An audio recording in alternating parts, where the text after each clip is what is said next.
A number of years ago, I live up in the mountains, and so I took my bike and I went up for a mountain bike ride.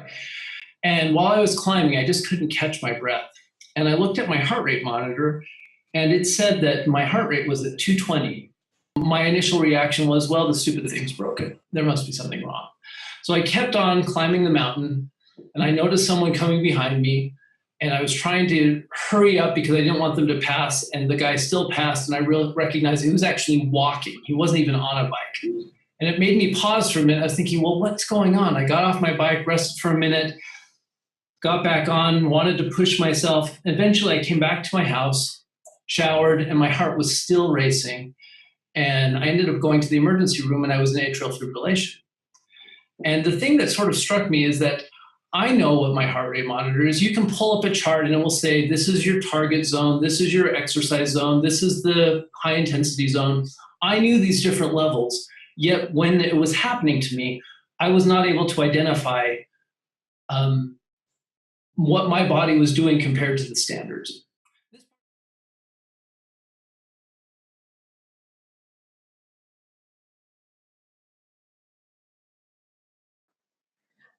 So the real focus of this article is the ACTFL guidelines and the World Language Standards. And really, it all started with assessment back in the 1950s.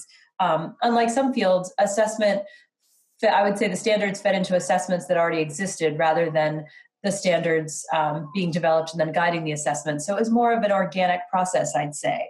And it really started with ACTFL's oral proficiency interview, which, of course, as most of you know, is based on the Interagency Language Roundtable scale, and it was adapted for academic contexts, and it pretty much took off in the field back in the 80s.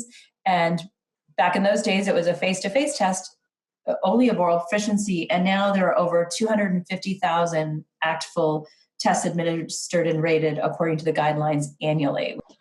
So in our article, we discuss various issues related to the standards and standards that appear in assessment and what's actually done in the classrooms.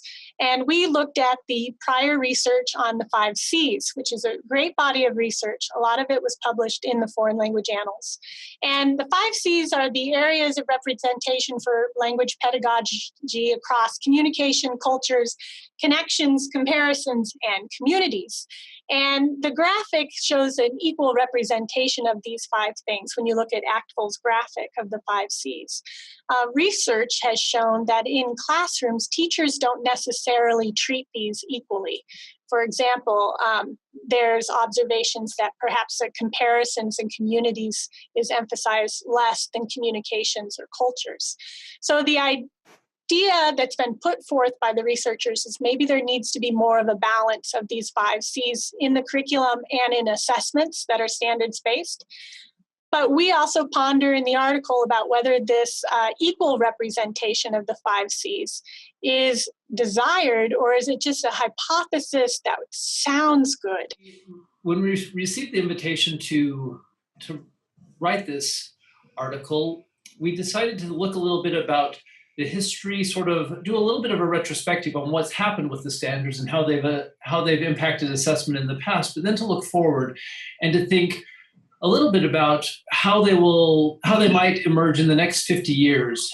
Like, what role will the standards and the guidelines play in the way that we do high stakes assessment, moving on to self-assessment, moving on, even looking at the world readiness standards, how that might impact teaching in the teaching of world languages. So that's what the article explores, is a little bit with the history to sort of set the stage of where we're at, and then we can look forward to things.